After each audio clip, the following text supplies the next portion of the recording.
homem nasce bom, mas é a sociedade que o corrompe. Você já ouviu essa frase por aí? Eu acho que sim, né? Hoje nós vamos falar sobre Rousseau. Por isso, nesse vídeo, nós vamos falar como Rousseau influenciou a nossa sociedade atual e pensadores que vieram depois dele. Rousseau foi e ainda é uma figura muito importante. Ele foi considerado um dos pais da Revolução Francesa e do Romantismo. Pode até se encontrar vestígios dos seus pensamentos na ascensão da psicanálise no século XIX.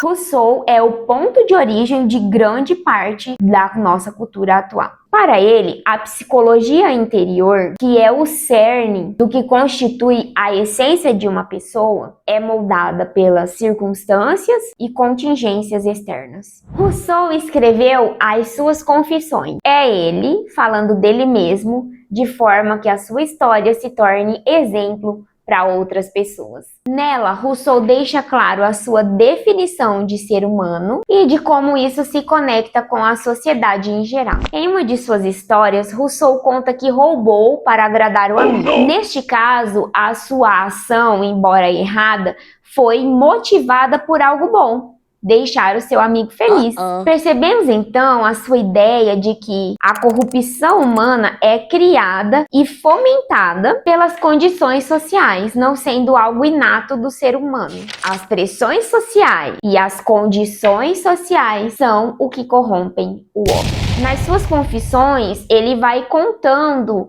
as situações que acontecem na sua vida e como ele reage a elas. Ele diz então que se ele se tornou preguiçoso ou manipulador, foi porque o seu pai e o seu professor eram pessoas muito más. Truman então vai apontar a diferença entre o pensamento de Rousseau e de Agostinho, porque nós sabemos muito bem que Agostinho também escreveu as suas confissões, mas há uma diferença gritante entre o pensamento dos dois. Enquanto Agostinho conta a sua experiência em que ele também roubou com os seus amigos, ele fala que ele não fez isso por causa da pressão dos seus amigos, mas por causa da própria corrupção do seu coração. Agostinho considera o pecado, já Rousseau não. E sabe qual é o problema? É que a culpa fica sempre no outro. A justificativa é sempre o outro. O problema é sempre o outro.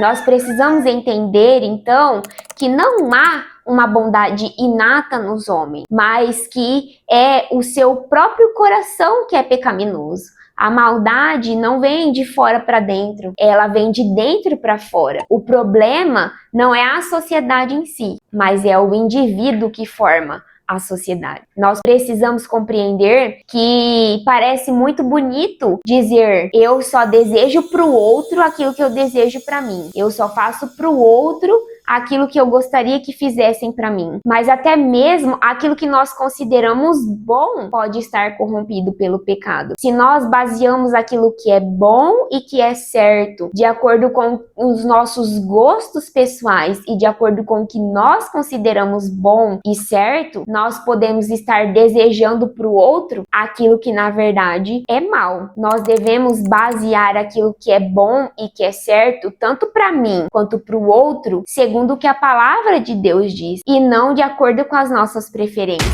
Porque nós podemos simplesmente dizer: cada um vive a sua vida, ninguém perturba ninguém, e mesmo assim estarmos fazendo mal para os outros e para nós, porque desconsideramos a pequenina ideia de pecado. Se você gostou desse vídeo, curta, compartilhe com outras pessoas, se inscreva no canal. Te espero no próximo vídeo. Que Deus te abençoe. Tchau, tchau.